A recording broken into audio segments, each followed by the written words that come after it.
La première façon de lutter contre une discrimination, c'est de la faire connaître. C'est en dénonçant les propos sexistes ou racistes, même dans l'espace privatif, qu'on fait prendre conscience à des tas de gens qui, pour la plupart d'entre eux, sont d'extrême bonne volonté, que non, des propos peuvent être racistes, homophobes, sexistes, même sans qu'on s'en rende compte. C'est exactement pareil pour l'agisme. Ensuite, le deuxième élément, c'est évidemment le rôle des pouvoirs publics. Il faut tenir un discours fort sur ce sujet.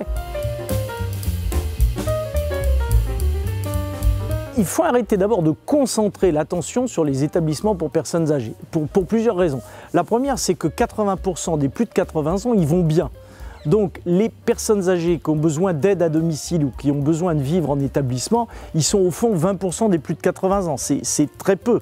Il faut atteindre l'âge de 94 ans pour avoir autant de gens qui sont valides que de gens qui ont besoin d'aide. Qu'est-ce qu'il faut faire?